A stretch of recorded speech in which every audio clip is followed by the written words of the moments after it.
नमस्कार शिक्षक मित्रांनो, मागील व्हिडिओमध्ये आपण 0 ते 9 या संख्येमध्ये वजाबाकी चिन्हांचा वापर करून आपण गणिती क्रिया कशा करायच्या हे पाहिल्या।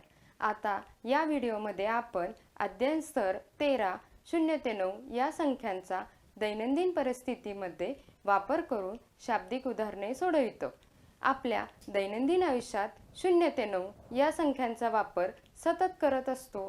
बाजारात, शाळेत, खेळताना कुठेही गेलो तरी या संख्या आपल्याबरोबर असतात। आज आपण या संख्यांचा उपयोग वजाबाकी करताना कसा होतो ते पाहणार आहोत। तर वजाबाकी म्हणजे काय? साध्या भाषेत सांगायचं म्हणजे वजाबाकी म्हणजे एखाद्या समूहातून काही वस्तू कमी करणे, म्हणजे काय तर एखाद्या गोष्टीमधून काही काढून टाकल्यानंतर उरले किती हे शोधणे। वजाबाकीची मुख्य संकल्पना आता पाहूया। मुख्य संकल्पना कोणत्या? तर एक, कमी करणे। कमी करणे म्हणजेच वस्तू काढून टाकणे। दुसरी, उरलेले शोधणे, म्हणजेच किती बाकी राहिले ते शोधणे। तिसरं, फरक शोधणे, म्हणजेच दोन संख्यांमध्ये अंतर कळणे। याचा उपयोग वजाबाकी करताना कसा होतो ते आपण पाहणार आहोत। चला तर आपण दैनंदिन उदाहरणाद्वारे गणिते सोडवूयात। तर आई बाजारामध्ये गेली आहे। आईने बाजारातून आणलेत 9 आंबे। घरी आल्यानंतर आपण त्यातले 5 आंबे खाऊन टाकले, म्हणजे आईकडे किती आंबे शिल्लक असतील? तर आईकडे असतील 4 आंबे शिल्लक। मुलं या उदाहरणाद्वारे उत्तर देऊ शकतात। शिल्लक म्हणजेच काय? तर एखाद्या संख्येतून ठराविक संख्या कमी करणे, म्हणजेच 9 वजा 5 बरोबर उत्तर येईल 4। आता आपण पुढील उदाहरण पाहूया। एका वर्गामध्ये 7 मुले होती। 1 2 3 4 5 6 7 आणि मैदानावरती 4 मुले आली, तर वर्गामध्ये शिल्लक किती राहिले असतील? तर वर्गामध्ये शिल्लक राहिले आहेत 3 मुले। राहिली म्हणजे काय? तर किती बाकी राहिले ते शोधणे, म्हणजेच काय? तर उरलेले शोधणे। कसे शोधले आपण? 7 वजा 4 बरोबर 3। आपण आता पुढील उदाहरण बघूया। रामच्या बॅगेमध्ये 6 वह्या होत्या। 1 2 3 4 5 6। 6 मधली त्याने एक वही मित्राला दिली, तर रामकडे आता किती वह्या उरल्या बरं? मुलं उत्तर देतील 5। कसं काय दिली म्हणजे काय? तर 6 मधून एक वही कमी केली, म्हणजे रामकडे किती वह्या उरल्या? 5। आता आपण पुढील उदाहरण पाहूया। एका मैदानामध्ये 5 कार उभ्या आहेत। 1 2 3 4 5। त्यामधील 2 कार गेल्या, 1 आणि 2 कार गेल्या, तर किती शिल्लक राहिल्या असतील मैदानावर कार? निघून गेल्या म्हणजे काय? तर इथे आपल्याला काय शोधायचंय? कमी किती झाल्या, म्हणजेच 5 वजा 2 बरोबर राहिल्या किती? 3 कार राहिल्या। आपण पुढील उदाहरण पाहूया। शाळेच्या मैदानात 3 सायकली उभ्या होत्या। 1 2 3। त्यामधील 3 सायकली घरी गेल्या। 1 2 3। किती सायकली मैदानावरती राहिल्या असतील बरं? निघून गेल्या म्हणजे काय?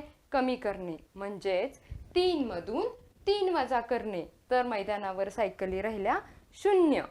अशा प्रकारे उदाहरणामार्फत आपण वजाबाकीचे अनेक शाब्दिक उदाहरणे मुलांना समजावून सांगू शकतो आणि या उदाहरणाद्वारे मुलांना उदाहरण तयार करण्याची संधी देऊ शकतो व वजाबाकी कशी करायची हे योग्य प्रकारे मुले समजावून घेऊ शकतात। धन्यवाद।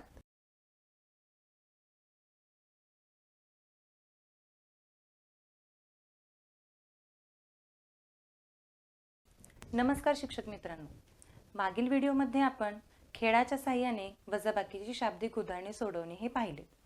तसेच अध्ययन स्तर क्रमांक 12 मध्ये 0 ते 9 पर्यंतच्या संख्यांचा वापर करून वजाबाकीच्या चिन्हांच्या साहाय्याने वजाबाकी करणे हे आपण पाहिले।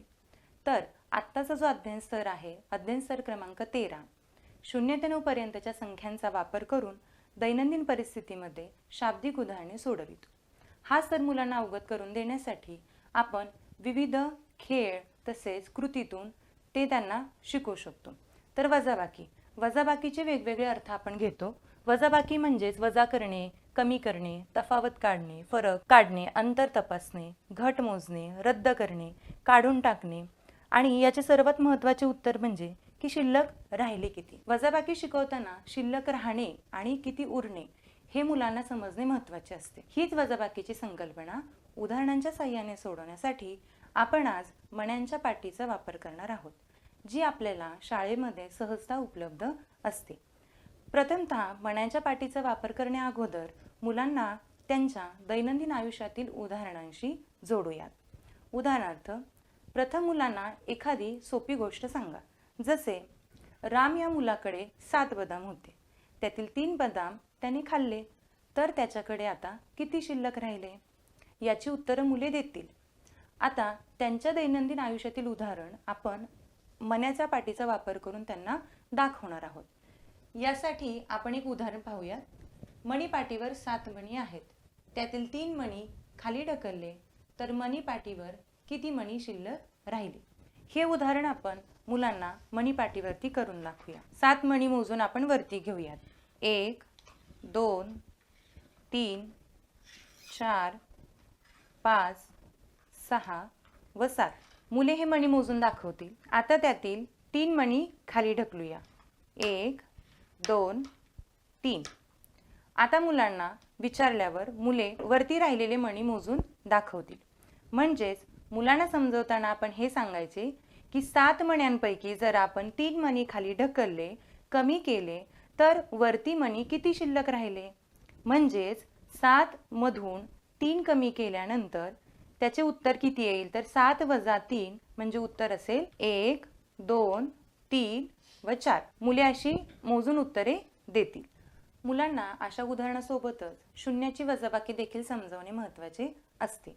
म्हणजेच एका संख्येमधून जर आपण ती संख्या जर वजा केली, कमी केली, तर बाकी शून्य राहते हे समजावणे देखील महत्त्वाचे असते. त्यासाठी आपण हे उदाहरण पाहूया. मणीपाटीवर 7 मणी आहेत. त्यातील 7ही मणी खाली ढकलले तर मणीपाटीवर किती मणी शिल्लक राहतील? यासाठी आपण मणीपाटीवरती 7 मणी घेऊया. 1, 2, 3, 4, 5, 6 व 7. मुले हे मणी एक एक करून मोजून दाखवतील. नंतर या 7 मण्यांमधून आपण 7ही मणी खाली ढकलणार आहोत. 1, 2, 3, 4, 5, 6 व 7. आता मुलांना आपण असं विचारू शकतो की जर आपण 7ही मणी खाली ढकलले तर या मणीपाटीवर किती मणी शिल्लक राहिले? तर मुलांचे उत्तर येईल 0. म्हणजेच मुलांना एखाद्या संख्येमधून जर आपण ती संख्या वजा केली तर बाकी 0 उरते, म्हणजे काहीच उरत नाही.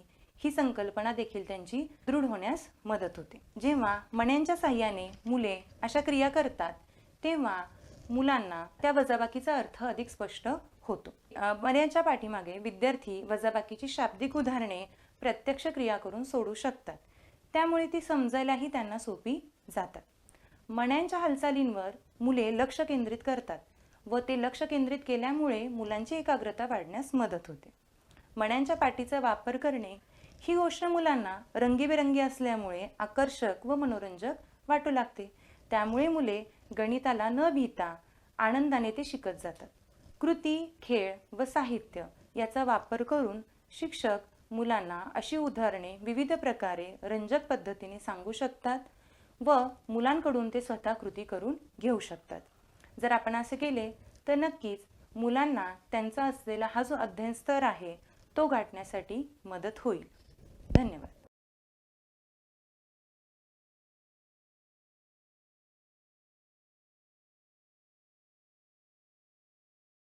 नमस्कार शिक्षक मित्रांनो. आज आपण अध्ययन स्तर क्रमांक 13 0 ते 9 पर्यंतच्या संख्यांचा वापर दैनंदिन परिस्थितीमध्ये करून शाब्दिक उदाहरणे सोडवितो. हा स्तर मुलांना अवगत होण्यासाठी हातांच्या बोटांचा वापर करणार आहोत. हातांची बोटे ही फक्त दुमडून न दाखवता अजून वेगळ्या कल्पनांचा वापर करणार आहोत. यासाठी आपण काही मजेशीर व वेगळ्या पद्धतीने गोष्टींच्या माध्यमातून शाब्दिक उदाहरणे घेणार आहोत. तर ती कशी? चला तर पाहूयात. वजाबाकीसाठीच्या वेगळ्या बोटांच्या कल्पना. चला तर मग आपण उदाहरण 1 पाहूया. बोटांचे पात्र. समजा 5 बोटे म्हणजे 5 मित्र आहेत. ते खेळायला गेले व त्यापैकी 2 मित्र घरी गेले. तर आता 5 मित्रांपैकी किती मित्र उरले? ही संकल्पना आता मुलांना आपण बोटांच्या साहाय्याने करून दाखवूया. समजा आपल्या हाताची 5 बोटे म्हणजे हे 5 मित्र आहेत. त्यातील 2 मित्र घरी गेले, म्हणजेच या 5 बोटांपैकी 2 बोटे दुमडून मुलांना दाखवायची, 1 व 2. व आता मुलांना विचारायचे की 5 मित्रांपैकी जर 2 मित्र घरी गेले तर आता किती मित्र उरले? तेव्हा मुले राहिलेली बोटे मोजून दाखवतील, 1 2 व 3. म्हणजेच 5 मित्रांपैकी 2 मित्र जर घरी गेले तर आता फक्त 3 मित्र उरले आहेत. आता आपण उदाहरण पाहूया. बसचा खेळ. हात म्हणजेच बस. समजा आपल्या हाताची 8 बोटे म्हणजे 8 प्रवासी बसलेले आहेत. त्यातील 3 प्रवासी उतरले तर आता बसमध्ये किती प्रवासी उरले? हीच कृती आपण आता आपल्या बोटांच्या साहाय्याने मुलांना करून दाखवू शकतो. समजा आपल्या हाताची 8 बोटे म्हणजे आपण अशी 8 बोटे करून दाखवूया. त्यातील 3 प्रवासी खाली उतरले म्हणजे 8 पैकी 3 बोटे मुलांना दुमडून दाखवूया, 1 2 व 3. मग आता बसमध्ये किती प्रवासी उरले? म्हणजेच मुले राहिलेली बोटे मोजून उत्तर देतील, जसं की 1 2 3 4 व 5. जेव्हा मुलांना एका हाताची 5 बोटे असतात ही संकल्पना समजेल तेव्हा मुले मोजून न दाखवता एक हात दाखवल्यानंतर पटकन 5 असं उत्तर देतील. आता आपण पाहूया पुढील उदाहरण. पुढील उदाहरण आहे मेणबत्तीची कल्पना. हाताची 7 बोटे म्हणजेच पेटलेल्या मेणबत्त्या आहेत. त्यातील 5 मेणबत्त्या विझल्या म्हणजे आता पेटलेल्या किती मेणबत्त्या उरल्या? जसं की मुलांना केक ही आवडती गोष्ट असते. जर आपण असं सांगितलं की एका केकवरती 7 मेणबत्त्या पेटवलेल्या आहेत. 7 मेणबत्त्या म्हणजेच काय? आपल्या हाताची 7 बोटे. आपल्या हाताची 7 बोटे दाखवून मुलांना सांगायचे की ही 7 बोटे म्हणजे आहेत 7 मेणबत्त्या. आता जेव्हा आपण फुंकर मारेल तेव्हा त्यातील 5 मेणबत्त्या विझून जातील. मग आपण 5 बोटे दुमडून दाखवूया, 1 2 3 4 व 5. आता किती मेणबत्त्या उरल्या? म्हणजेच आता किती बोटे उरली ते मोजून दाखवूया, 1 व 2. मुलाशी राहिलेली बोटे मोजतील व उत्तर सहज देतील. तर या सगळ्या काल्पनिक गोष्टी आपण सहजरित्या कथेच्या माध्यमातून व बोटांचा वापर करून मुलांसमोर मांडू शकतो. मुले बोटांच्या हालचाली करत प्रत्येक गोष्टीतील पात्राची कल्पना स्वतः करतील. असे केल्याने काय होते की मुलांच्या कल्पनाशक्तीलाही वाव मिळतो. शिक्षकांनी सुरुवातीला ही उदाहरणे स्वतः करून दाखवावी. हे करत असताना मुलांना गंमतही वाटेल की आपण बोटे वापरतोय तर ही आपली बोटे नसून ह्या काही पात्र आहेत, ह्या काही गोष्टी आहेत. व नंतर मुलांना अशी मजेशीर उदाहरणे बनवायचा आनंद वाटेल. असे केल्याने त्यातून ते वजाबाकी करायला शिकतील. व जेव्हा मुले स्वतः हे करून पाहतील तेव्हा ते प्रश्न निर्मिती करून अशी शाब्दिक उदाहरणे बनवतील व त्याची उत्तरे काढतील. बोटांच्या हालचालीमुळे मुलांच्या बौद्धिक क्षमतेला चालना मिळते. तर असेच मजेशीर खेळ तुम्ही वर्गात घेऊ शकता व मुलांना नक्कीच शाब्दिक उदाहरणे ही संकल्पना समजण्यास मदतही होईल. धन्यवाद.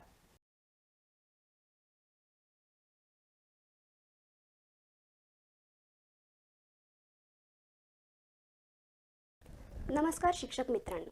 आज आपण इयत्ता 2 विषय गणित स्तर क्रमांक 13 0 ते 9 संख्यांचा वापर दैनंदिन परिस्थितीमध्ये करून शाब्दिक उदाहरणे कशी सोडवायची हे अभ्यासणार आहोत. गणिताच्या संकल्पना दैनंदिन जीवनाशी जोडल्याशिवाय त्या मुलांना समजत नाहीत. म्हणूनच आपण शिक्षक उपलब्ध वस्तूंचा वापर करून वेगवेगळ्या कृतींद्वारे रंजक उपक्रमांद्वारे संकल्पना समजून सांगण्याचा प्रयत्न करत असतो. अशाच काही मजेशीर खेळांच्या माध्यमातून आपण वजाबाकीची शाब्दिक उदाहरणे पाहणार आहोत. पहिल्या खेळासाठी इथे आपण साहित्य पेटीतील बॉलिंग सेटचा वापर करणार आहोत. त्याऐवजी तुम्ही बाटल्यांचा उपयोग करू शकता. शिक्षक समोर 9 बाटल्या मांडतात. 1 2 3 4 5 6 7 8 आणि 9 आणि एका विद्यार्थ्याला पुढे बोलवतात. विद्यार्थ्यांना बॉलच्या सहाय्याने या बाटल्या पाडायला सांगतात. मुलांना काही प्रश्न विचारतात, जसे की आधी किती बाटल्या होत्या, किती बाटल्या पडल्या, किती बाटल्या उरल्या. या खेळावर आधारित शिक्षक शाब्दिक उदाहरणे घेतात. आता आपण या खेळावर आधारित काही उदाहरणे पाहूयात. रमाने बॉल मारला आणि 9 पैकी 5 बाटल्या पडल्या, तर किती बाटल्या शिल्लक राहिल्या हेच आपण आता इथे पाहूयात. आता इथे 9 बाटल्या ठेवलेल्या आहेत. याच्यातील 5 बाटल्या पडल्या. 1 2 3 4 5. तर किती बाटल्या शिल्लक राहिल्या?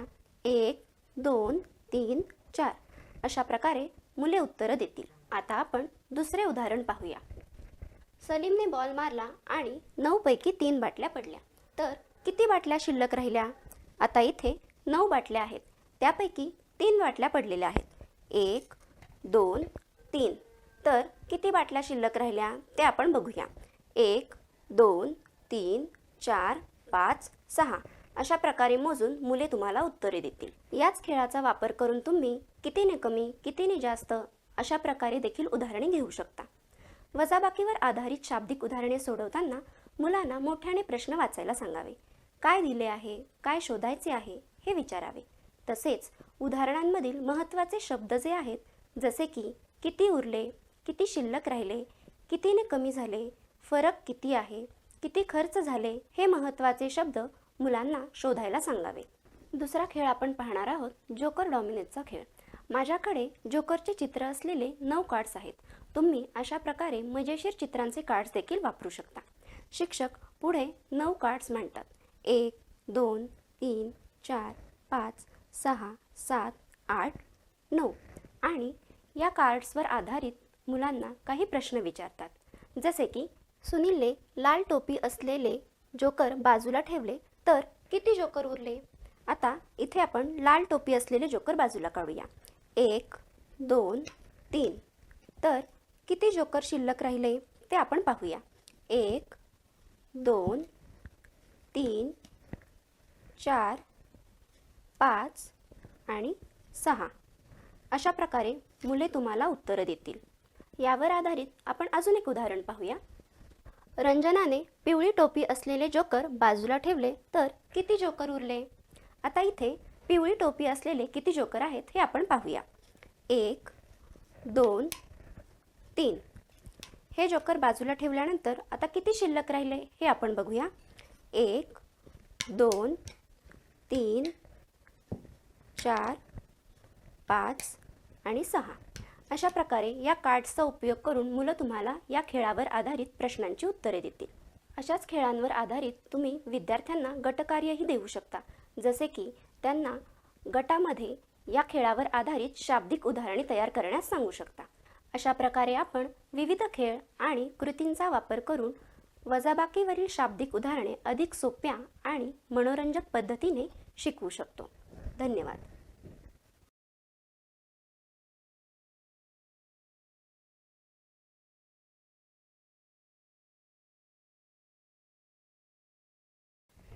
नमस्कार शिक्षक मित्रांनो.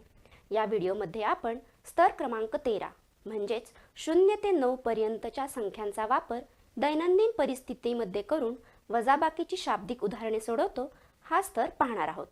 यासाठी आपण मुलांना आवडणारा अतिशय रंजक असा सापशिडीचा खेळ वापरणार आहोत. त्याआधी आपण वजाबाकीचे वेगवेगळे अर्थ पाहूयात. तुम्ही देखील मुलांना पुस्तकामध्ये जी शाब्दिक उदाहरणं दिली आहेत त्यासाठी वजाबाकीसाठी कोणकोणते वेगळे शब्द आलेले आहेत ते अधोरेखित करायला सांगू शकता. वजाबाकीचे वेगवेगळे अर्थ म्हणजे वजा करणे, कमी करणे, तफावत काढणे, फरक काढणे, अंतर तपासणे, घट मोजणे, रद्द करणे, कपात करणे, काढून टाकणे, शिल्लक किती राहिले आणि किती उरले असे वेगवेगळे आहेत. याचाच अजून एक महत्त्वाचा अर्थ म्हणजेच की वजाबाकी म्हणजेच मागे मोजणे. हाच वजाबाकीचा अर्थ आपण वेगवेगळ्या उदाहरणांद्वारे पाहणार आहोत. तुम्ही चार्ट पेपरवर सापशिडीचा मोठा बोर्ड तयार करू शकता किंवा जमिनीवर देखील आखू शकता. शिक्षक एका विद्यार्थ्याला पुढे बोलून हा खेळ घेतात व त्यावर आधारित उदाहरणे घेतात. आता आपण पहिले उदाहरण पाहूया. जर आपण सापशिडी खेळताना 6व्या घरावर असू आणि 2 घरे मागे आलो तर आपण कोणत्या घरावर येऊ? इथे आपण 6व्या घरावर आहोत आपल्याला 2 घरे मागे यायचं आहे. म्हणजेच आपण 6व्या घरावरून 5व्या घरावर, 5व्या घरावरून 4थ्या घरावर जाणार आहोत. म्हणजेच आपण 2 घरे मागे आल्यावर कोणत्या घरावर येऊ? तर 4थ्या घरावर. इथे आपण 2 घरे मागे येतो आहे. म्हणजेच काय करतो आहे? तर 6 या अंकापासून आपण मागे मोजत आहोत किंवा उलट मोजत आहोत. म्हणजेच 6 नंतर आधी 5, 4 म्हणूनच आपण 4थ्या घरावर आलो. या उदाहरणावरून मुलांना मागे मोजणे किंवा उलट मोजणे हा देखील वजाबाकीचा एक अर्थ आहे हे समजेल व मुले उत्तर देतील 6 + 2 = 4. यानंतर पुढचे उदाहरण. उदाहरण दुसरे. आपण सापशिडी खेळताना 9व्या घरावर असू आणि 5 घरे मागे आलो तर आपण कोणत्या घरावर येऊ? आता इथे आपण 9व्या घरावर आहोत आणि आपल्याला 5 घरे मागे यायचे आहे. म्हणजेच 1, 2, 3, 4, 5 असं करत आपण 4थ्या घरावर पोचू. मग इथे आपण 9व्या घरापासून 5 घरे मागे आलो म्हणजेच काय केलं? तर आपण 9 या अंकापासून 5 अंक उलट मोजत आलो. 8, 7, 6, 5 आणि 4. या उदाहरणावरून मुलांना मागे मोजणे किंवा उलट मोजणे हे म्हणजेच वजाबाकी आहे हे समजेल आणि मुले उत्तर देतील की 9 + 5 = 4. पुढचे उदाहरण. जर आपण सापशिडी खेळताना 4थ्या घरावर असू आणि 2 घरे मागे आलो तर आपण कोणत्या घरावर येऊ? आता इथे पहा, आपण 4थ्या घरावर आहोत. आपल्याला 2 घरे मागे जायचे आहे. म्हणजेच 1, 2. आपण कोणत्या घरावर आलो? तर दुसऱ्या घरावर. आपण मागे आलो म्हणजेच काय केलं? तर 4 या अंकापासून आपण 2 आकडे मागे मोजले. 3, 2 म्हणूनच आपण दुसऱ्या घरावर आलो. अशा प्रकारे या उदाहरणावरून मुलांना मागे मोजणे किंवा उलट मोजणे हा देखील एक वजाबाकीचा अर्थ आहे हे समजेल. अशा प्रकारे खेळाच्या माध्यमातून वजाबाकीची शाब्दिक उदाहरणे घेतल्याने मुलांना अनेक फायदे होतील. जसे की मुलांना गणित शिकणे अधिक सोपे वाटेल, समस्या सोडवण्याची क्षमता त्यांची विकसित होईल, त्यांचा आत्मविश्वास वाढेल, अभ्यासातील रस वाढेल आणि परिणामी मुलांचा सहभाग देखील वाढेल. धन्यवाद.